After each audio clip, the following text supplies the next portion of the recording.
lors du solstice de la lune de minuit, à Rosewood. Plus tard, dans la nuit, on put entendre à travers la fenêtre Mike qui tapait contre la vitre. C'est alors qu'Aria se précipita dehors, lui demandèrent tout d'abord ce qu'il faisait là, à cette heure-ci.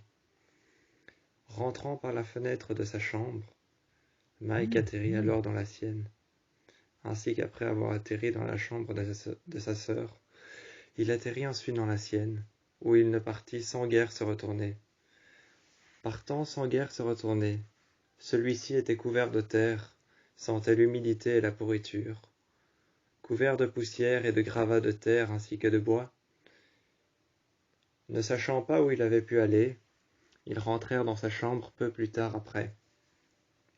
Aria refermèrent la porte derrière elle et derrière lui, qui marchait juste devant elle. Elles refermèrent la porte, le regardèrent marcher jusqu'à sa chambre, où donc elles remarquèrent qu'à son tour, ils fermèrent la porte. Ils ne se regardèrent guère l'un envers l'autre. C'est alors qu'ils rentrèrent dans sa chambre. Mais peu plus tard, pendant la nuit, lorsqu'elle se réveilla,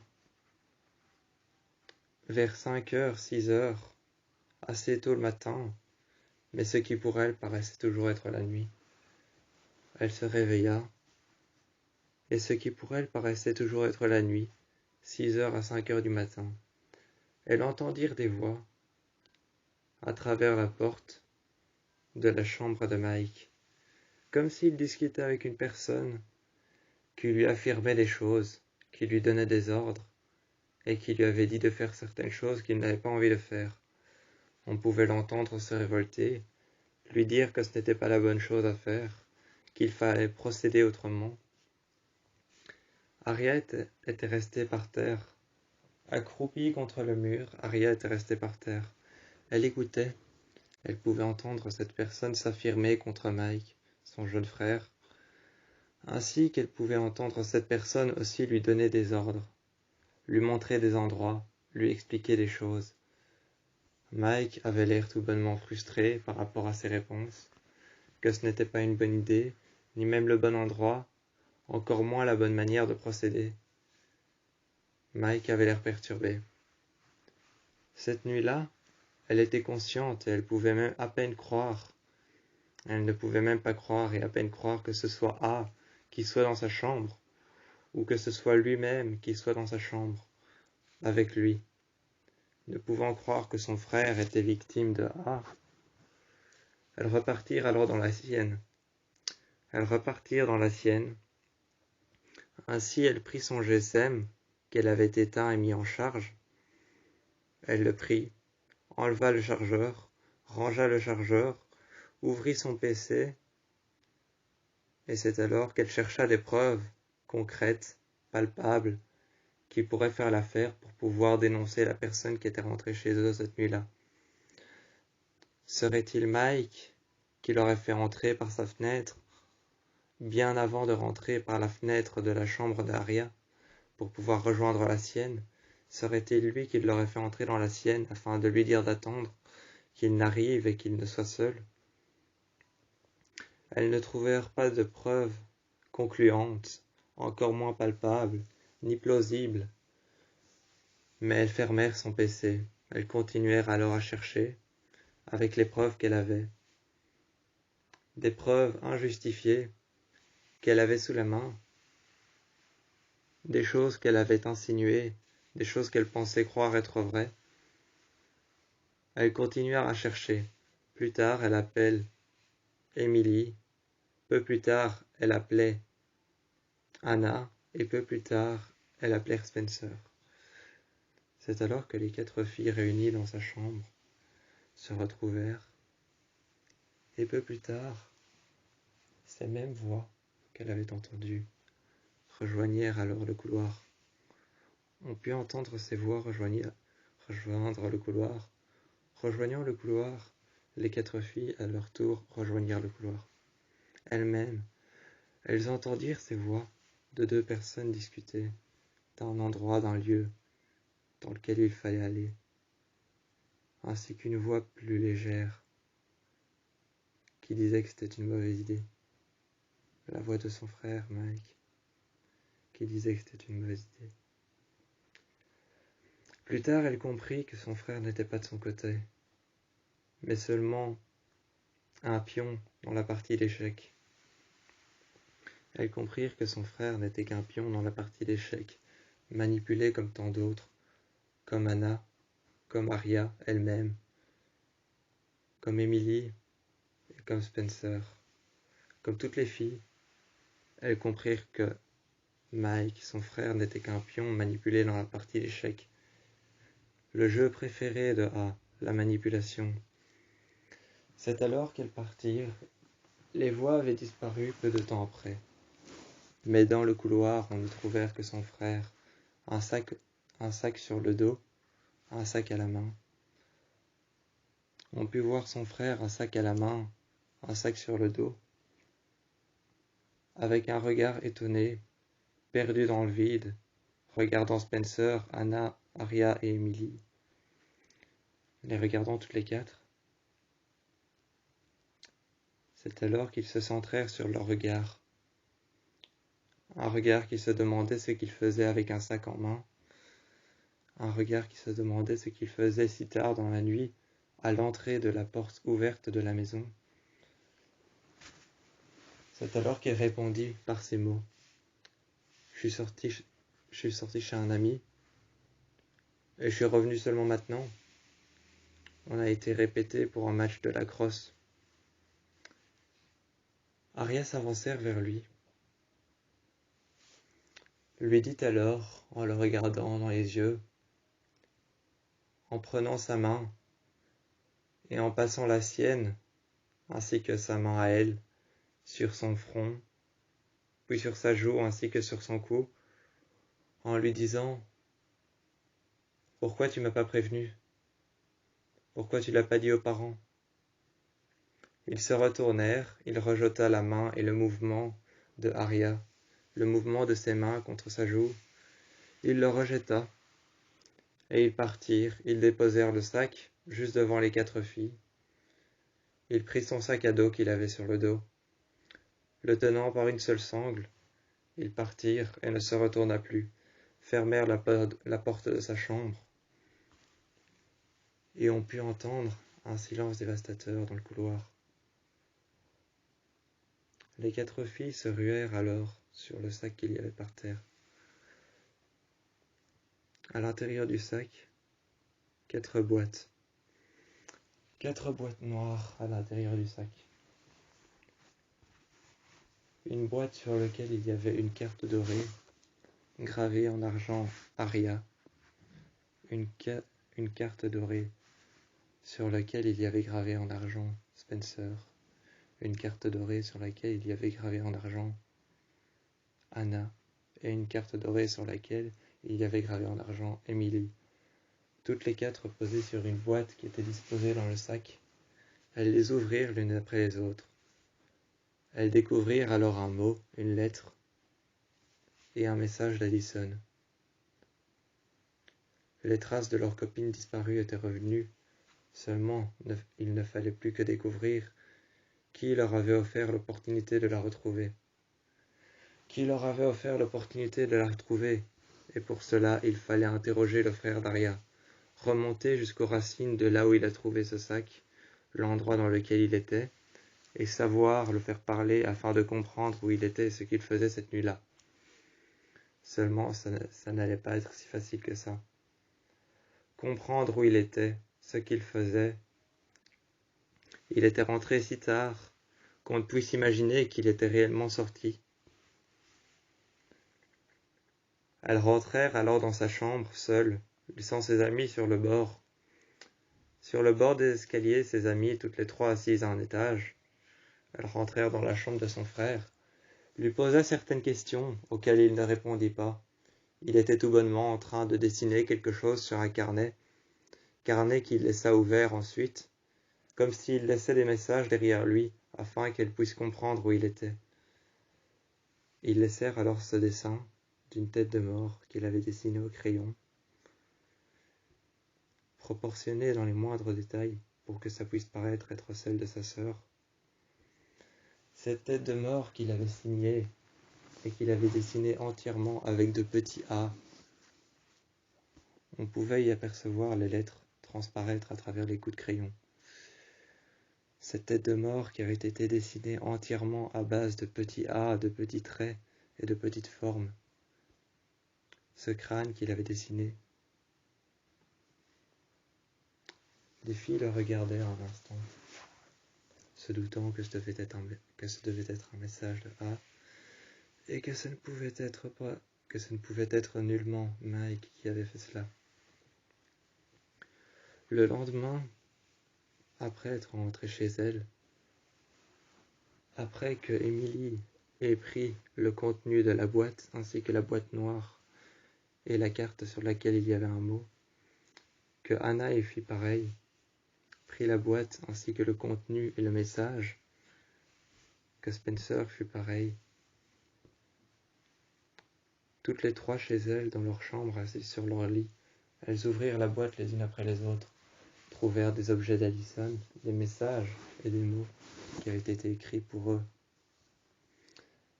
Elles lurent alors les messages les uns après les autres,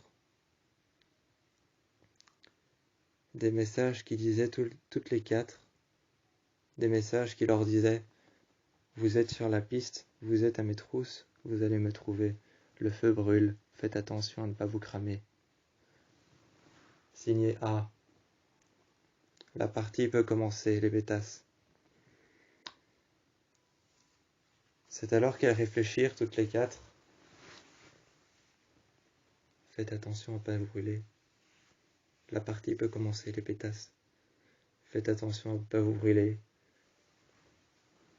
Le feu prend place et la partie recommence. Elles lurent alors le message. Le feu prend place, la partie recommence. Faites attention à ne pas vous brûler. Vous brûlez de me retrouver. Vous allez me retrouver.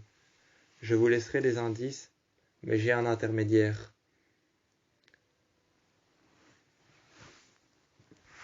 C'est alors qu'elles se doutèrent fortement que l'intermédiaire qu'avait A pour pouvoir leur laisser des indices afin de retrouver Allison était sûrement et bel et bien Mike, le frère d'Aria. Elles repartirent, tous avec leurs messages, qui ensuite, au lycée, au bord d'une table, l'après-midi, déposant leurs sacs par terre, s'asseyant les unes à côté des autres, leurs GSM s'allumèrent et le même message apparaissait sur tous les GSM. Signé A. Assemblez les messages, trouvez la réponse, et donnez-moi le temps d'arriver. Il fallait donner le temps d'arriver, il fallait assembler les messages, il fallait trouver la réponse. C'est alors que chacune sortit de leur sac le message et le déposèrent enfin sur la table. Elles arrangèrent de plusieurs manières différentes les messages et les mots les uns après les autres, ce qui formèrent une phrase. Le feu, ça brûle, essayez de ne pas vous brûler, c'est reparti pour un tour les pétasses. Elles assemblèrent ce message qui disait que c'était reparti pour un tour, espérant que dans le message il y aurait le nom de la victime, de la personne visée, ou encore moins des attentions auxquelles cette personne dont on a pu entendre la voix. Il y aurait peut-être les intentions et les motivations de cette personne avec qui le frère d'Aria avait parlé. Seulement rien. Seulement un avertissement comme quoi le feu ça brûle et que la partie était de retour, que A avait refait son entrée, mais que cette fois-ci, à travers un intermédiaire, il ferait passer des messages. Il découvrit alors que tout autant dans le dessin de Mike que dans les messages qu'ils avaient reçus des boîtes noires, il y avait un message gravé.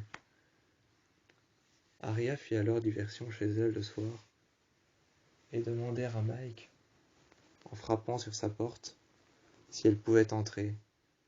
Mike enlevèrent ses écouteurs et lui dit « Entre ». Ils fermèrent son PC, le mit au pied de son lit, en dessous au coin inférieur droit. Au coin inférieur droit, en dessous du pied de son lit, Ils déposèrent son PC, le fermèrent et enlevèrent la recharge. S'asseyèrent sur le bord du lit et lui fait « Tu veux quoi ?» Aria s'asseyèrent alors sur sa chaise du bureau. Elle lui dit « Seulement discuter. » Elle lui dit alors brièvement « Est-ce que c'est toi l'intermédiaire de A ?» Mike, perdu dans ses pensées pendant un instant, regardèrent vers le haut, ainsi que vers le bas. Par la fenêtre, ils regardèrent son reflet. Ils mirent alors une jambe devant lui, une autre à côté. Ils partirent vers la fenêtre. Il se releva alors de son lit. Ils mirent une jambe devant l'autre, marchèrent vers la fenêtre lentement, s'asseyèrent sur le rebord, laissa ses jambes pendre dans le vide, et lui dit « C'est qui ce A ? C'est qui ?» C'est alors qu'Aria lui dit « Je t'ai entendu parler avec quelqu'un la nuit dernière, avec quelqu'un qui te donnait des ordres, qui te faisait faire des choses, qui te parlait d'un endroit et d'un lieu. T'avais pas l'air d'accord, c'est qui ?» Mike répondit tout bonnement, en fermant son PC, en l'éteignant une bonne fois pour toutes,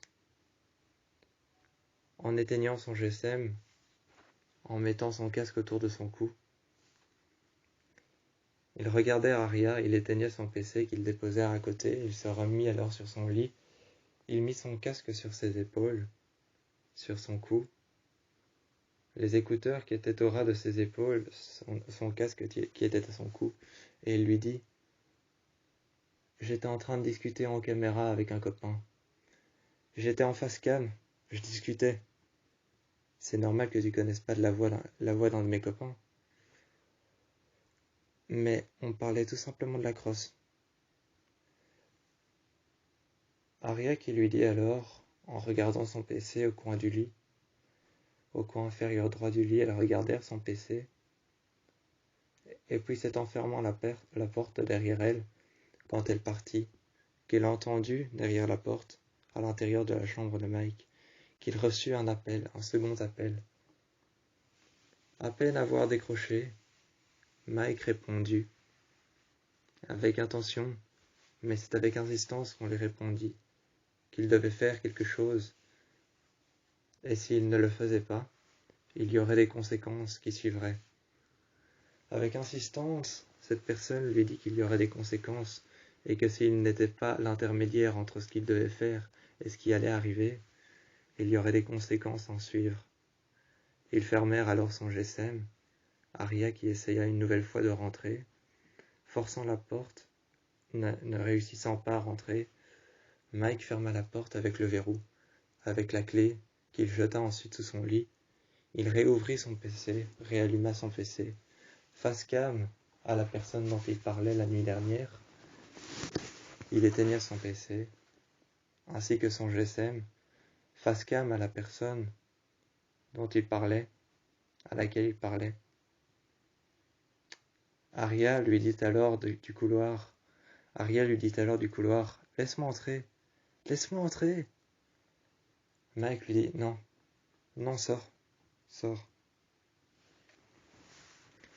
C'est alors qu'Aria répondit, « Mike, je sais que t'es l'intermédiaire, t'as pas besoin de le cacher, t'as pas à avoir honte, tout le monde a besoin d'aide un jour ou l'autre. » C'est alors que Mike, qui cria à travers la porte, de l'intérieur de sa chambre, « J'ai pas besoin d'aide, je suis pas un intermédiaire, je sais pas qui est A, laisse-moi tranquille. » Ils fermèrent alors les lumières, éteigna les lumières, ferma son PC, éteigna son GSM, le déposèrent à côté de lui, son PC qui était rangé au coin inférieur droit de son lit, en dessous.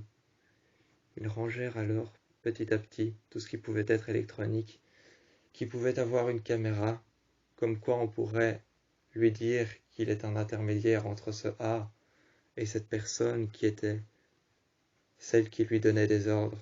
Cette personne qui lui donnait des ordres et ce A qu'il ne connaissait tout bonnement pas. Ils fermèrent alors tout instrument électrique qui avait une caméra, qui avait un micro, mais ils gardèrent seulement son casque. Seulement, Aria ne savait pas qu'à travers son casque, ils recevèrent des ordres auditifs qu'ils devaient respecter à la lettre, sinon à la lettre, ne les ayant pas respectés.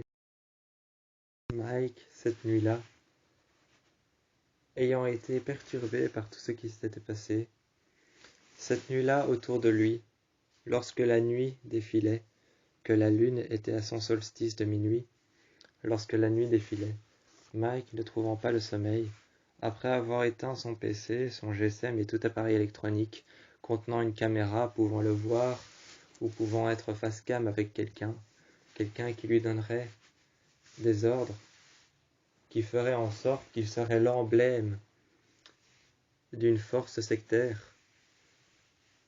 Ne trouvant pas le sommeil cette nuit-là, ayant la crainte qu'il serait peut-être l'emblème de quelque chose de sectaire, une secte tenue par un psychopathe, qui le forcèrent à faire des choses, et que s'ils ne le faisaient pas, ils retombèrent peut-être sur certaines choses auxquelles il allait lui arriver,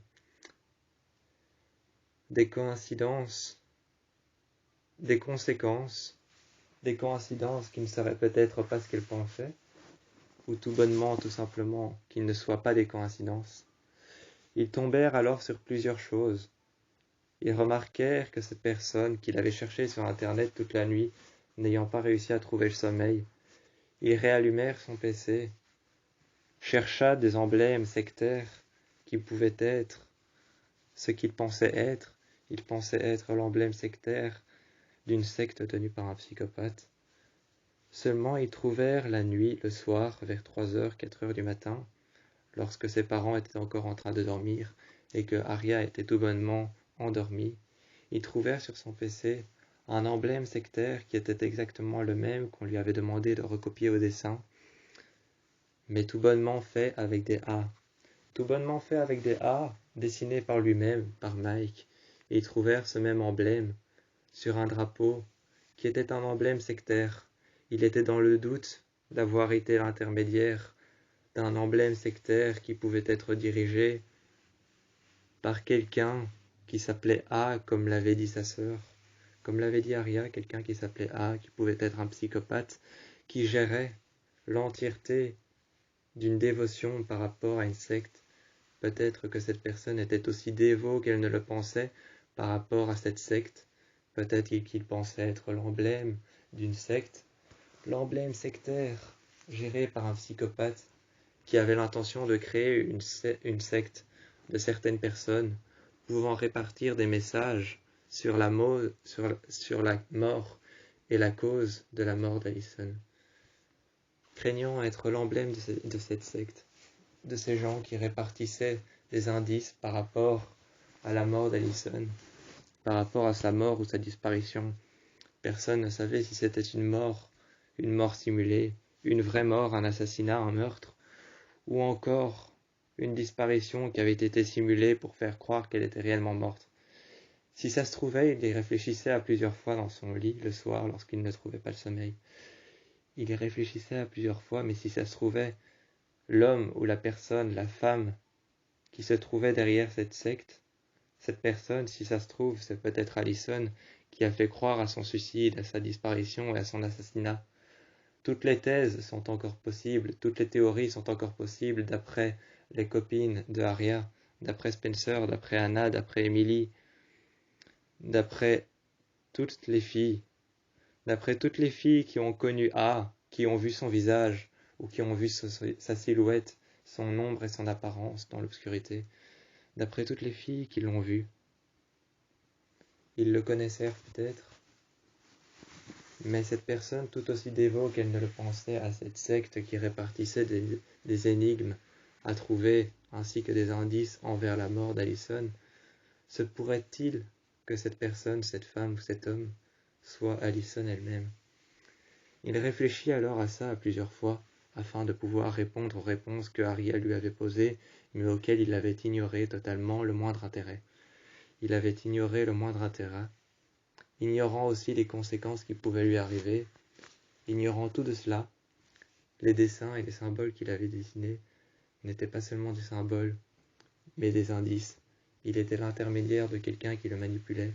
Il pensait que cette personne était son ami, et c'est seulement plus tard qu'il découvrit qu'on lui envoyait un message, avec une entière secte regroupée sur une photo. Secte qu'il devait redessiner en tant que fresque sur son mur. Il devait redessiner cette secte qui était entièrement regroupée, des femmes, des hommes, des enfants, des adolescents, des jeunes filles. Ces jeunes filles qui avaient été regroupées sur la photo, ces hommes, ces femmes et ces enfants qui avaient été regroupés, il devait les redessiner sous la forme de ce qu'il pensait être bien, ce qu'il pensait être valable en tant qu'intermédiaire et symbole sectaire d'une association qui laissèrent derrière eux des indices par rapport à des meurtres et des disparitions. Ils se levèrent alors, peu de temps après, pendant la nuit.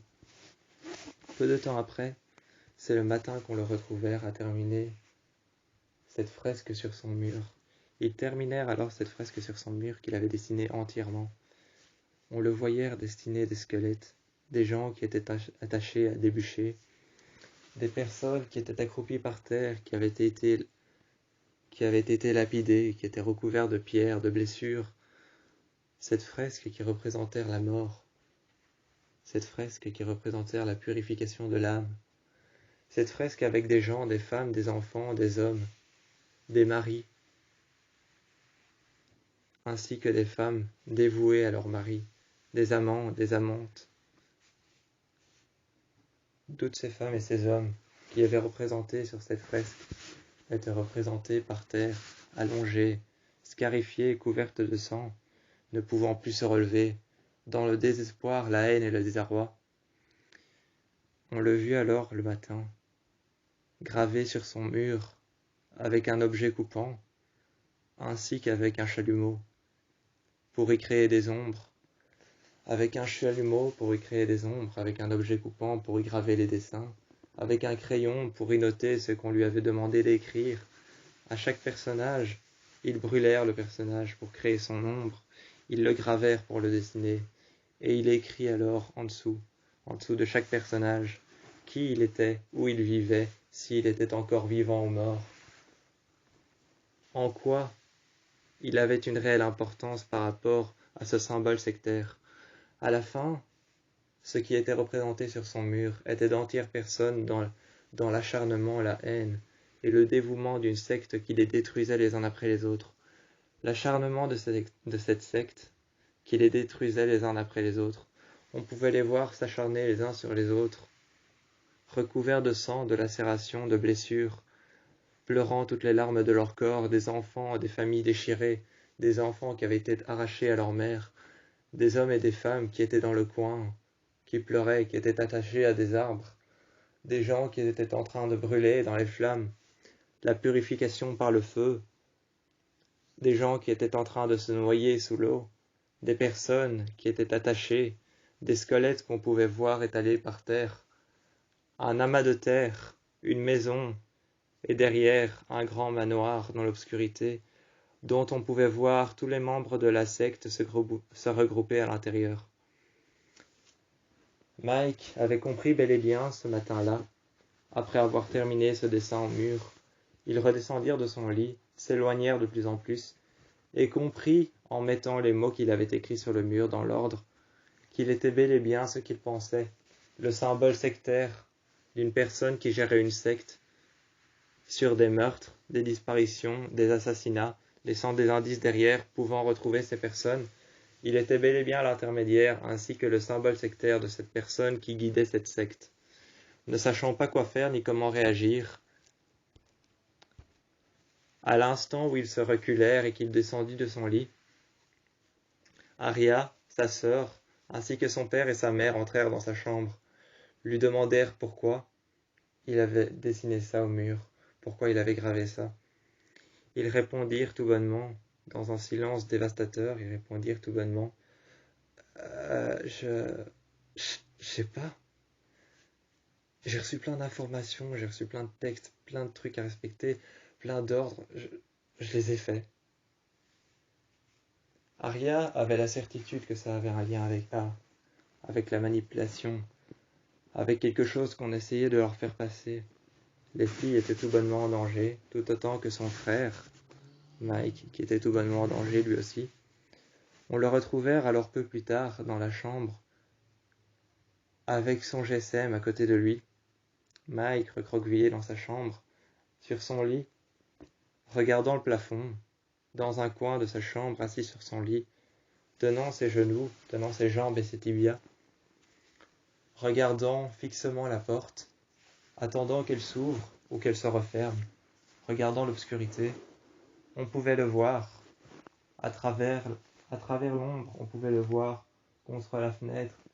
Il regardait la porte, ainsi que le reflet de la pluie et le vent qui claquèrent contre la fenêtre dont on pouvait entendre les gouttes frapper dessus, le vent et le froid qu'on pouvait entendre.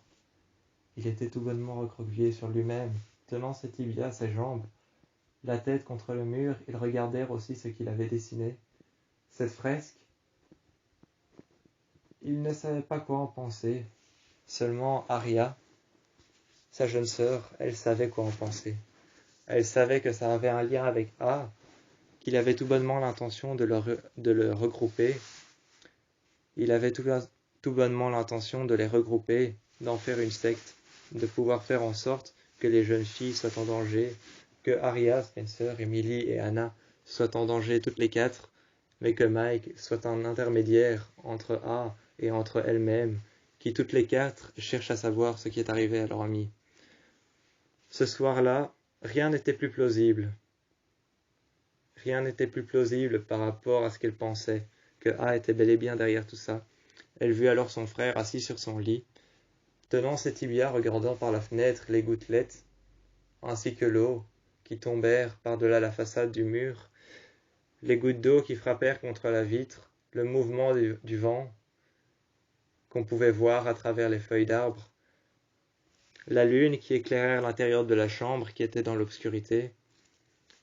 Elles comprirent alors que son frère, qui était recroquevillé sur lui-même, contre le mur, regardant la pluie qui se laissait tomber de haut, qui se laissait s'écraser contre les vitres et le sol, écoutant le vent et les feuilles qui frappèrent à la fenêtre, les branches d'arbres qui s'entremêlèrent et qui fit ce bruit qui frappèrent à la fenêtre, regardant son frère regarder de l'extérieur la pluie, les arbres et le vent.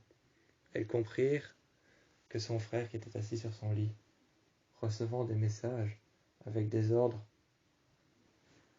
avec des choses qu'on lui disait de faire, qu'on lui disait de dessiner, de laisser derrière lui, des messages, des ordres, tout bonnement absurdes, et sans aucun lien avec lui-même.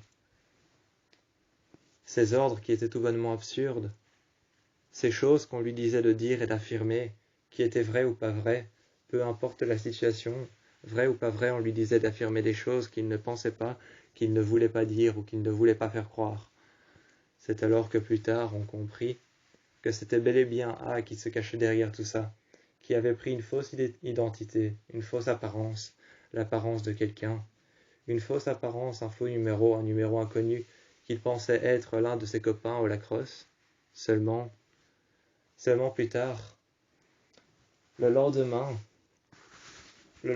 plus tard, on put comprendre que Mike était bel et bien perturbé, durant toute une nuit, éclairé par la pleine lune, par le vent et par la pluie qui frappèrent contre les fenêtres. La pluie, le vent qui frappèrent contre les fenêtres, faisant ce bruit assourdissant, dans lequel il l'empêchait de réfléchir, à travers lequel il l'empêchait de réfléchir, ce bruit assourdissant qu'il entendait. Il eut alors le tempérament de quelqu'un qui se rebella contre son intermédiaire. Ils se rebellèrent alors contre son intermédiaire. La personne qui lui disait de faire ses ordres, d'affirmer ces choses qui n'étaient pas vraies, de dire ces choses absurdes, de dessiner certaines choses pour pouvoir laisser des indices derrière lui. Ils se rebellèrent contre cette personne qui s'avérait être son intermédiaire à lui, tandis que lui est son intermédiaire à la personne qui lui donne des ordres et qui lui dit de faire des choses et de dessiner des choses, ainsi que de laisser des messages et de dire des choses en les affirmant de manière concrète, vraie, mais qu'il ne voulait pas faire. Ils se rebellèrent contre cette personne, lui envoyèrent un message qu'il ne sera plus la personne qu'il pensait être, qu'il ne sera plus l'intermédiaire de son symbole sectaire, de cette secte qu'il voulait former. Il ne sera plus cette personne. Et c'est alors qu'ils reçurent ce message.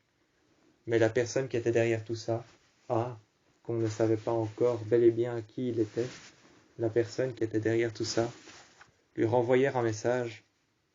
Si tu n'obéis pas, si tu ne fais pas, si tu ne montres pas et si tu ne dis pas, tu peux être sûr que Arya, Anna, Spencer, Emily et toutes les filles que tu connais ne seront pas épargnées.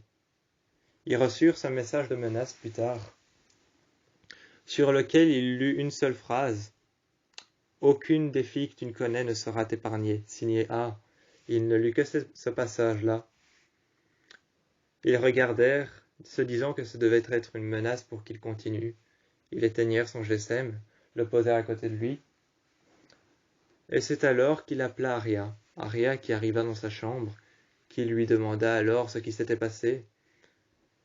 Arya reçut les mêmes messages sur son GSM au moment où elle demandait à son frère ce qui s'était passé.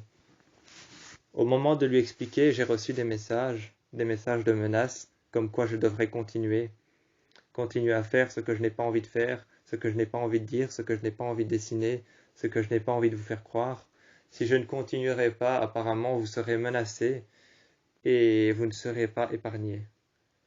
Arya reçut les mêmes menaces, les mêmes messages de menaces. Elle les reçut sur son GSM, les uns après les autres. Elle lut alors à voix haute. T'as entendu ce qu'a dit ton frère.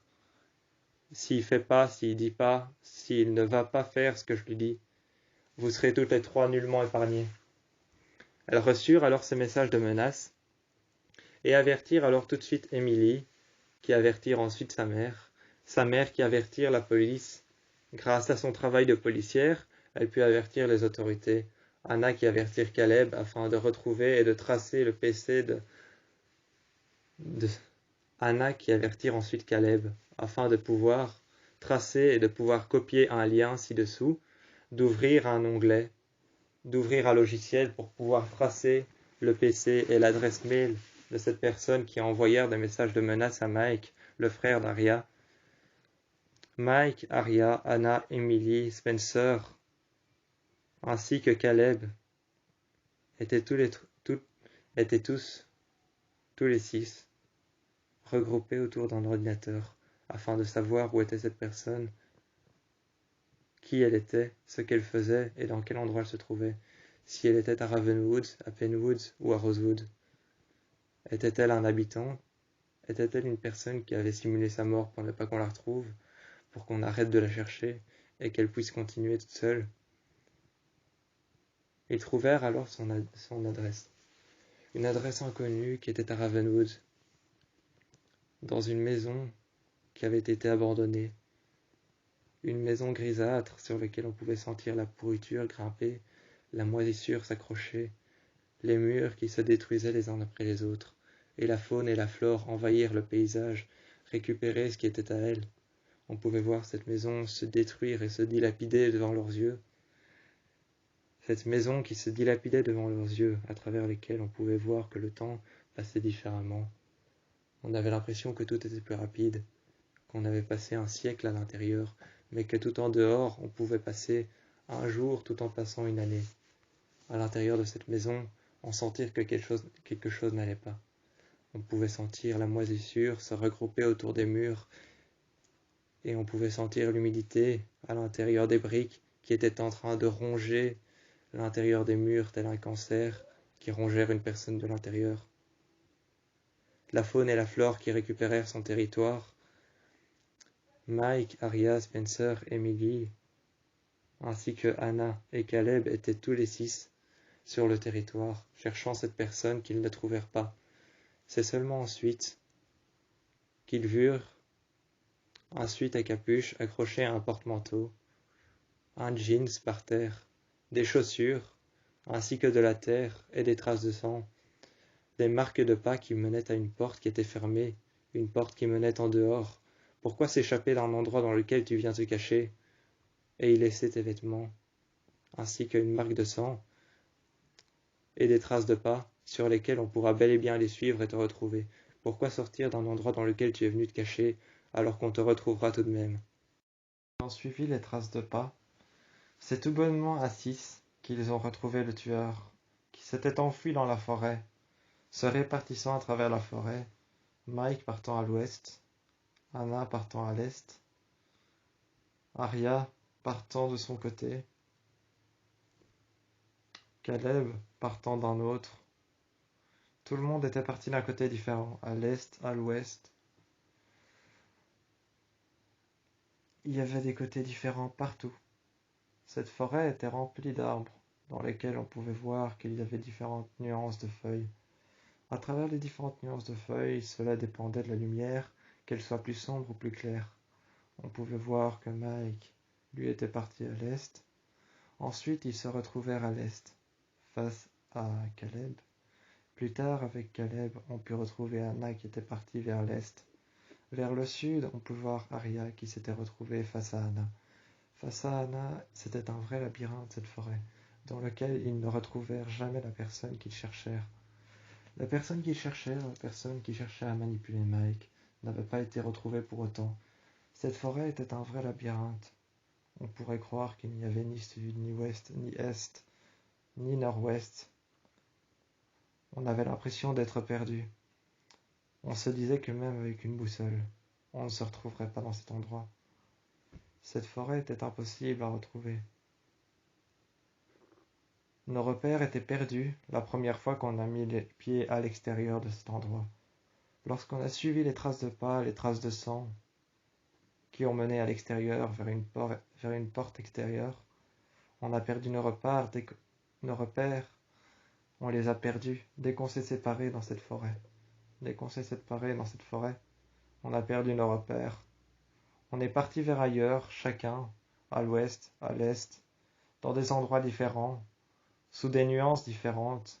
On s'est retrouvés dans une forêt, parfois seul, parfois ensemble, ça dépendait à l'endroit où on se retrouvait. On se retrouvait, mais seulement quand on se retrouvait et qu'on arrêtait de chercher, qu'on écoutait la forêt, qu'on pouvait entendre les arbres respirer, qu'on pouvait entendre le vent souffler, les feuilles frapper les unes contre les autres, les branches faire un bruit où on pouvait entendre les branches qui s'entretapèrent. On pouvait entendre les branches qui s'entretapèrent les unes contre les autres, le bois craquer, les arbres respirer, le vent souffler. On pouvait voir la lueur et la couleur de la lune à travers les feuilles, qui éclairaient de manière différente selon la nuance des feuilles, qui étaient vert, jaune, orangeâtre. Cela dépendait de l'arbre. Seulement, lorsqu'on s'est retrouvé en dessous d'un érable japonais, un peu plus loin, dans la forêt, on s'est retrouvé en dessous d'un érable japonais, assez grand pour pouvoir s'asseoir sur la branche qu'il y avait en dessous, une branche qui partait assez bas.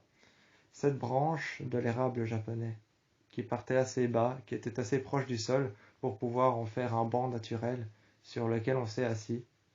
On s'y est assis et on a essayé de retrouver nos repères pendant un instant, cherchant nos repères avec nos téléphones. Caleb essayant, lui, de tracer le GSM de Mike qui avait été tout bonnement volé par la personne qui s'était enfuie, essayant de tracer son GSM, ne retrouvant pas sa route, ni même l'endroit où il était. Ils entendirent alors seulement, vu loin, des pas qu'ils entendirent à travers la forêt, comme une personne qui courait pour s'en aller, pour pouvoir prendre la fuite. Cette personne qui s'en allait pour pouvoir prendre la fuite, qui s'en allait loin, on pouvait l'entendre assez proche. Ces bruits qu'on pouvait entendre s'éterniser à travers la forêt étaient tout bonnement lointains, mais assez proches pour qu'on puisse les entendre. L'écho de la forêt faisait en sorte que les bruits lointains étaient en train de s'éterniser, mais de devenir de plus en plus proches de nous. On pouvait savoir où elle se trouvait concrètement dans la forêt. À l'instant où on se fie à l'écho des arbres, à l'écho des nuances, les nuances qu'il y avait entre les séparations des arbres, on se fiait à l'écho pour savoir où il était. On entendait tout bonnement la personne courir, on entendait sa respiration. Les arbres et le vent couvaient un peu sa respiration et ses bruits de pas.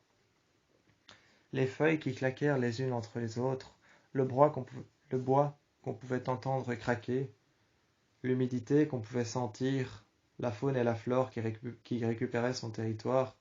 On pouvait les entendre les uns après les autres, mais on pouvait tous aussi entendre l'écho de cette personne qui marchait à travers les feuilles. Ces bruits de pas qui couraient à travers les feuilles, on pouvait les entendre. On les suivait alors grâce à l'écho, et on est arrivé tout bonnement dans l'endroit où Mike avait le don de venir s'entraîner. L'endroit où Mike avait le don de venir s'entraîner était son ancien club, qui avait été laissé à l'abandon. Il avait été laissé à l'abandon, mais il était tout bonnement encore en bon état pour pouvoir s'y protéger. Ce club dans lequel il avait été laissé à l'abandon, ils s'y entraînèrent seuls parfois. Et c'est alors qu'une fois sur la piste, l'une des filles rentrèrent sur le terrain. Et c'est alors que l'une des filles rentrèrent sur le terrain, mit un pied devant l'autre, et lentement, elle vit que plus loin, qu'il y avait une lumière rouge, seulement plus loin, à l'intérieur, qui était en train de clignoter. On entendit seulement plus loin cette lumière rouge qui fit un bruit, de plus en plus rapide, jusqu'à ce que ça ne fût plus qu'un son. Jusqu'à ce que ça ne fût plus qu'un son, ce bruit était de plus en plus rapide. À la fin, on put entendre que ce bruit était en fait une bombe à retardement. Seulement plus tard, ils se sont éloignés du club, et c'est cela, à ce moment précis, que le club a explosé. On put voir que la personne fit tout pour pouvoir incriminer Mike, la faire rentrer dans sa secte qu'elle construisait. Petit à petit, on put voir que cette personne avait disparu. On l'a entendu courir, sortir du club. Le club avait explosé, était en flammes. On put voir des morceaux et des gravats tomber, le mur se détruire et se dilapider, la forêt qui récupérait son territoire, l'humidité qui avait disparu grâce à la chaleur du feu, le feu et l'explosion qui prenaient encore surface par rapport à tous les murs qui étaient en flammes, les vitres qui se brisèrent à cause de la chaleur, l'humidité qui disparaissait à cause de la chaleur des flammes, les flammes qui prirent de l'ampleur à travers les murs et à l'intérieur. C'est alors que sur le terrain, les uns contre les autres, Mike contre Arya, Arya contre Spencer, Spencer contre Anna, Anna contre Caleb, et Emily qui était juste à côté, ils respirèrent tous un coup, regardant le club qu'il y avait juste en face d'eux. Le club de la crosse qu'il y avait juste en face d'eux, les vestiaires des garçons qui étaient en train de brûler, l'intérieur et la cafétéria qui étaient en train de brûler. On pouvait voir les flammes s'agrandir et l'intérieur qui disparaissait peu à peu, qui se dilapidait et qui était en train de brûler avec le temps. La police était arrivée sur les lieux seulement un peu plus tard. La police était arrivée sur les lieux, récupérant Arya, récupérant Mike, qui était rentré chez eux, en ambulance, avec un masque à gaz, ayant inspiré de la fumée d'incendie qui était une fumée toxique, ayant inspiré et respiré cette fumée, il fut emporté alors par une ambulance, couverture chauffante sur leurs épaules, avec un masque à respiration, un masque de respiration, un masque d'oxygène sur le nez. Ils étaient tous les deux emmenés dans cette ambulance, masque à oxygène, masque respiratoire. On leur avait rendu leur apparence. Ils étaient en train de cicatriser. On leur avait rendu leur apparence normale. Tout était pour le moins terminé pour eux. En ambulance, le masque à gaz sur le nez, ils respirèrent de plus en plus lentement. On pouvait entendre leur respiration qui se désagrégeait. De plus en plus lentement, ils respirèrent. Mais cela était normal. À cause d'un trauma ou d'un choc pareil, la respiration devenait de plus en plus lente. Mais au niveau du temps, plus l'ambulance avançait, plus ils arrivèrent vers leur maison. Après une hospitalisation d'un certain jour, de certaines semaines, ils avaient été régulés par rapport à leur respiration, par rapport au niveau de fumée qu'ils avaient respiré. Le niveau de fumée qu'ils avaient respiré avait disparu dans leurs poumons. Tout était revenu à la normale. Tout était terminé. La régulation de leur respiration était revenue à la normale. On leur avait mis des couvertures chauffantes sur les épaules, afin de réduire le froid qu'ils avaient senti, qui leur longeait la colonne vertébrale. Arrivés chez eux, ils étaient tous les deux dans leur chambre. Ils s'étaient endormis dans leur lit, traumatisés par ce qui s'était passé. Le choc les avait tous les deux endormis, tout bonnement. S'infliger ça, autant soi-même que par quelqu'un, pouvait endormir une personne de peur, de rancœur, de haine et de manipulation. Mike et Aria se sont endormis dans leur lit, commençant et continuant à faire des cauchemars, des terreurs nocturnes, croyant qu'ils étaient en train de brûler et de mourir à l'intérieur du feu. Peu importe, ils étaient libérés, A avait été retrouvé, cette personne qui manipulait Mike depuis le début, essayant de l'incriminer, sur lequel on avait même retrouvé son nom gravé au scalpel. Son nom avait été retrouvé gravé au scalpel sur ce qui avait servi de bombe pour faire exploser le club dans lequel il s'était retrouvé. Cet endroit qui avait explosé, la bombe qu'on avait retrouvée et qu'on avait désamorcée, il y avait son nom gravé. La personne qui avait essayé de tuer Mike, de tuer Aria, de tuer Spencer, de tuer Anna et Caleb, avait tout bonnement essayé de d'incriminer Mike, et de faire en sorte que c'était lui, la personne qu'on recherchait. Mais c'est seulement plus tard que cette personne s'était enfuie, et que l'on retrouvait alors sur l'endroit précis où l'on retrouvait le nom de Mike gravé sur la bombe qui avait été désamorcée. Plus tard au poste, on retrouvait l'instrument qui avait servi à graver son nom. Mais seulement sur l'instrument qui avait servi à graver son nom, on ne retrouvait pas les empreintes de Mike, mais les empreintes un tueur quelconque qui n'avait pas d'identité. Un tueur qui n'avait pas d'identité et sur lequel on retrouvait donc ces empreintes sur lesquelles on retrouvait des marques de sang qui n'étaient pas le sang de Mike. Ce n'était pas le bon groupe sanguin, ce n'était pas la même ADN, ce n'était pas les mêmes empreintes, les mêmes ADN, le même groupe sanguin. Ce n'était pas lui le tueur, il ne s'était pas auto-incriminé. On avait voulu l'incriminer et faire croire que c'était lui qu'on recherchait.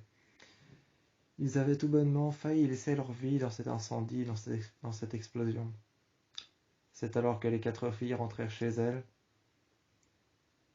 Et plus tard, on put apercevoir chez eux que chez Anna, elle vivait dans le noir, car Anna en était ressortie avec le traumatisme de la peur des flammes.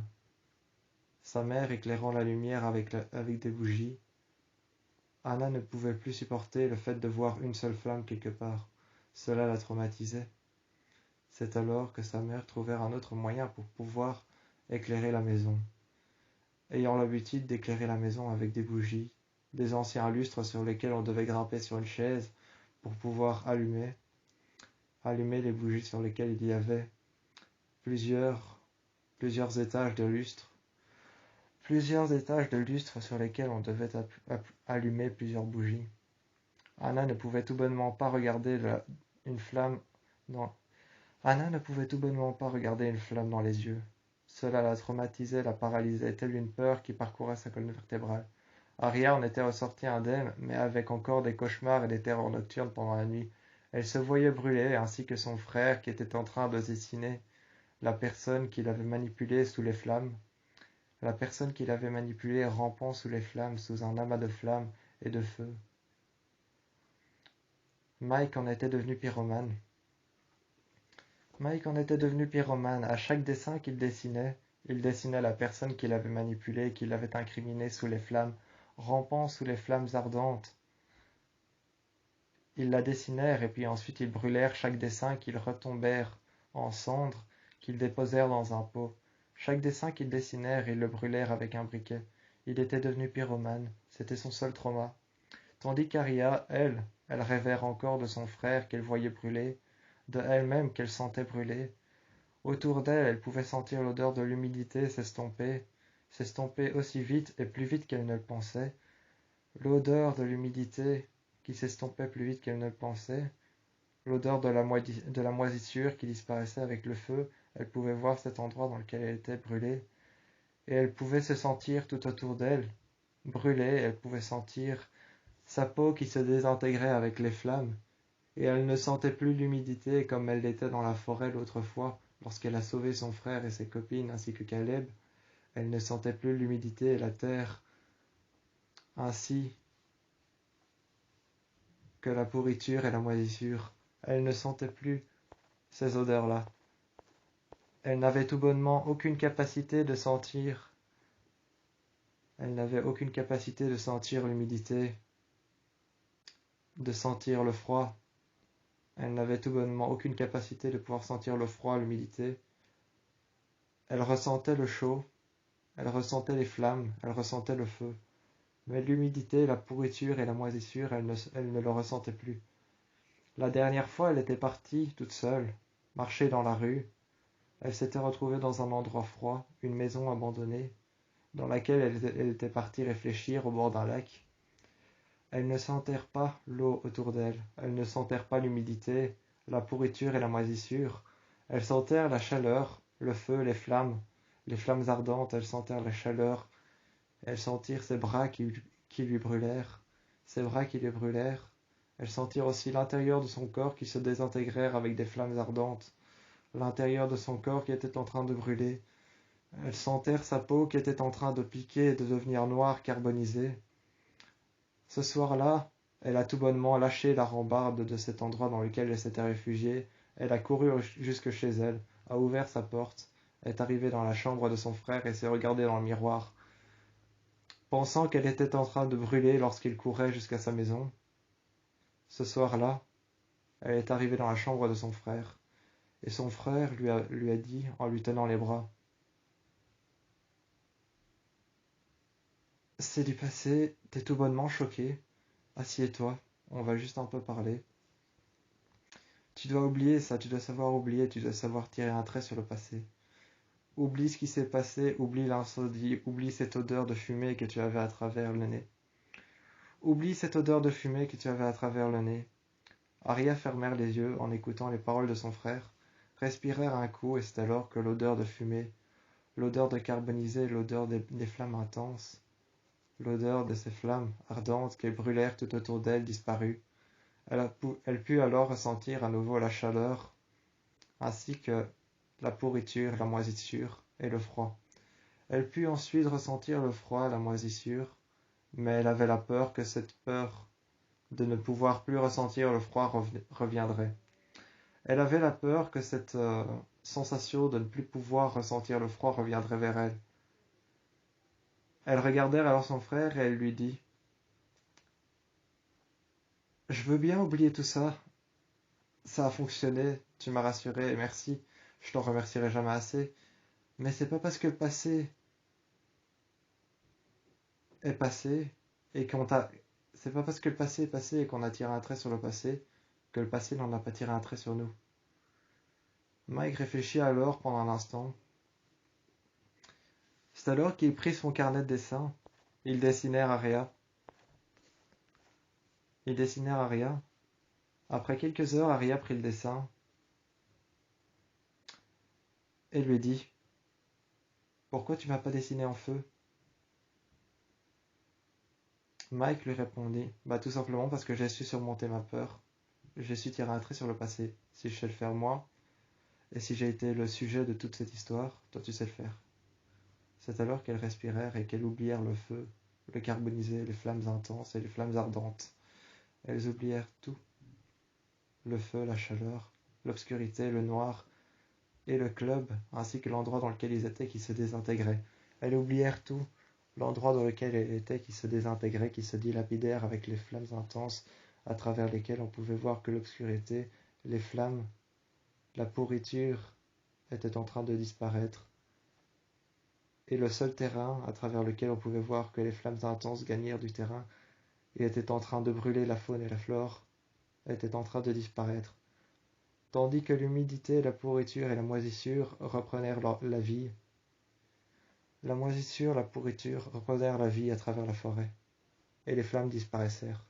Ils oublièrent tous, et ils furent emprisonnés. Ah, furent emprisonnés. Eux retrouvèrent tous alors ce qu'ils avaient avant. Ce qu'ils avaient avant, ils le retrouvèrent. Furent emprisonnés. Anna, Spencer, Emily, Arya, Mike, tous les 5, comme Caleb, se formèrent et se frayèrent un chemin à travers leur trauma. Se frayant un chemin à travers leur trauma. Se frayant un chemin à travers leur trauma. Anna, Arya, Spencer, Emily, Caleb, Mike, Arya et tous les autres se frayèrent un chemin à travers leur trauma. Ils trouvèrent un moyen de surmonter leur trauma, autant mental que physique, laissant des ecchymoses, des hématomes, des lacérations, des coupures à travers les relations amoureuses, des coupures à travers les relations amicales, des coupures qui durèrent très longtemps, pendant très longtemps. Ils durent tous s'enfermer dans une tour d'ivoire. Pendant très longtemps, ils durent tous s'enfermer dans une tour d'ivoire, gravissant chaque étape, gravissant chaque étage, escalier après escalier. Ils montèrent alors cette tour d'ivoire, afin de surmonter leur peur, tous les uns après les autres, Anna, Caleb, Mike, Arya, Emily, Anna, Arya, Spencer, tous, ils grimpèrent leur tour d'ivoire qu'ils s'étaient frayée en affrontant leur peur. Une fois en haut, ils savaient que tout était fini.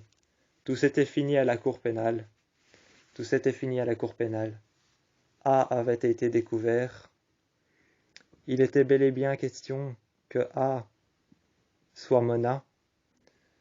Lorsqu'on lui a retiré son masque, cette fois-ci un masque rouge, sur lequel il y avait un œil dessiné, ainsi qu'une croix en guise de bouche.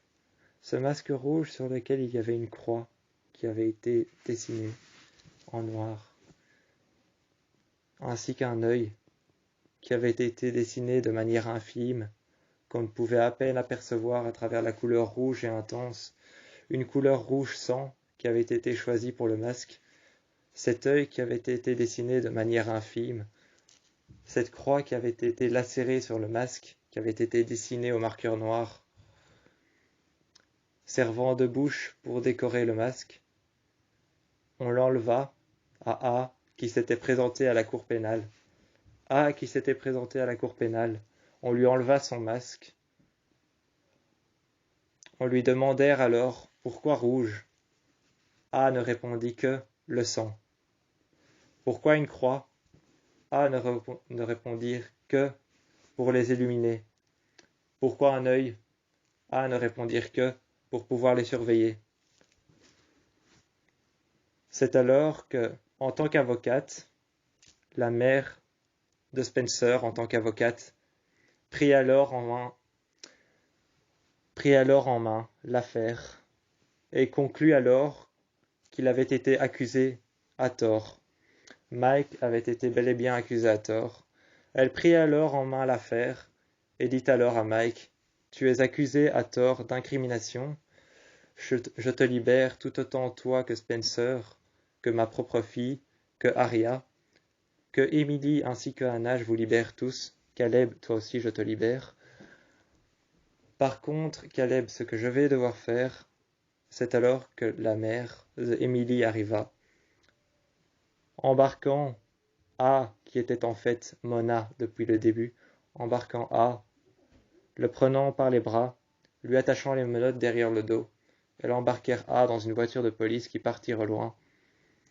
C'est alors que la mère de Spencer se présenta à Caleb et lui dit « Pour autant, vous êtes libéré, vous êtes incriminé par rapport à ce que vous avez fait, qui est une incrimination, vous êtes innocenté.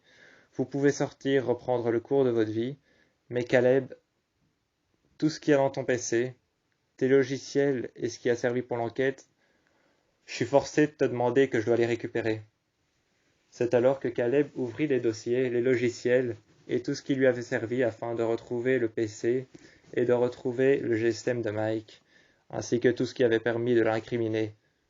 Tous les appareils électroniques et automatiques, les webcams, les clés USB, les clés USB-C, les GSM, les PC, les portables, tout ce qui lui avait servi pour pouvoir l'incriminer ont été récupérés en tant que pièces à conviction, ainsi que la clé USB avec les logiciels de Caleb, qui ont servi à pouvoir pirater son GSM, ont été récupérés par la mère de Spencer. La mère de Spencer récupéra alors la clé USB, à travers laquelle se trouvaient tous les logiciels dans lesquels on a pu réussir à trouver le fait que Mike a été incriminé volontairement. Une fois après cela, Mona fut emmenée dans un hôpital psychiatrique, où elle y passera le restant de ses jours, dans une chambre enfermée, où il n'y avait nullement de murs à travers lesquels elle pourrait s'échapper, nullement de murs à travers lesquels elle pourrait les détruire, les faire exploser grâce à une bombe, ou encore lesquels elle pourrait les détruire. Les murs dans lesquels elle était enfermée étaient des murs qui étaient recouverts de matelas. Elle avait été enfermée en quarantaine dans un asile psychiatrique, sous traitement de choc, sous traitement lourd. Elle avait été enfermée sous traitement lourd, sous traitement de choc, entre des murs recouverts de matelas pour éviter l'automutilation et pour éviter que le patient se fasse mal. Elle avait été traitée pendant des années sous traitement de choc. Lors de sa disparition, plus tard dans sa chambre, on la retrouvait au bout d'une corde, attachée à l'un des matelas. Au bout d'une corde, on la retrouvait attachée à l'un des matelas. Elle était pendue à la grille qui lui servait de fenêtre. La grille qui lui servait de fenêtre, cette petite fenêtre tout au-dessus, à quelques mètres au-dessus d'elle, par laquelle on pouvait voir à travers la route, on pouvait entendre les voitures passer, on pouvait entendre la circulation, ainsi que les gens qui parlèrent dans les rues et qui marchèrent au travers des rues. On pouvait entendre la circulation, les gens marchaient dans les rues au travers de cette grille qui était une petite fenêtre à travers lesquelles les barreaux avaient évidemment essayé d'être coincés. Les barreaux avaient évidemment essayé d'être coincés par Mona. Elle était coincée à l'intérieur, elle ne pouvait pas en sortir. Elle avait essayé de scier les barreaux afin d'en sortir, mais sans succès. Plus tard, quelques années après, on put retrouver Mona accrochée à l'un des barreaux qu'elle avait essayé de scier, se disant que son poids allait peut-être faire contrepoids et casser le barreau qu'elle voulait ouvrir. On l'a retrouvée alors, pendue à l'un des barreaux, avec une ceinture en main. On décréta alors avec la police, une nouvelle fois, que Mona avait essayé de s'échapper, mais que tout d'abord, elle avait essayé avec une ceinture de se donner la mort. Ce qu'on retrouva plus tard, c'est le corps de Mona dans cette chambre, accroché à une corde, une ceinture à la main. Par terre, on pouvait voir des ecchymoses le long de son cou, ainsi que des lacérations le long de son bras. Elle avait bel et bien essayé de se faire du mal, de tenter de se tuer, à maintes et maintes reprises, sous traitement de choc, sous traitement lourd, sous traitement particulier. Elle avait bel et bien essayé de se tuer, elle avait bel et bien essayé de se faire du mal. On retrouvait des ecchymoses sur ses bras, sur son avant-bras, sur ses épaules, sur ses clavicules. On la retrouvait pendue à cette grille. Un étage plus haut, on la retrouvait pendue, des ecchymoses sur le bras, des ecchymoses à la main, un bras qui était cassé, un doigt qui était cassé. On la retrouvait avec une clavicule déboîtée, ainsi qu'une ecchymose énorme dans le dos, où l'on pouvait voir qu'il y avait un reflux de sang par rapport à la surface de sa peau. On put voir que par rapport à la surface de sa peau, il y avait un reflux de sang qui faisait en sorte que l'ecchymose était recouverte d'une paroi rouge, ainsi que d'un bleu qui recouvrait l'entièreté de sa clavicule. Elle avait essayé maintes et maintes reprises, elle avait essayé de se faire mal contre la porte, car seule la porte était en fer, en acier massif. C'était une porte qui était en acier massif, recouvert d'une paroi de fer, recouvert d'une paroi de titane. Cette porte en acier massif, qui était une porte blindée, recouverte de titane, d'un acier massif ainsi que de fer, avait elle-même été ancrée dans des verrous qui avaient été construits en plomb pour ne pas pouvoir les ouvrir plus longtemps.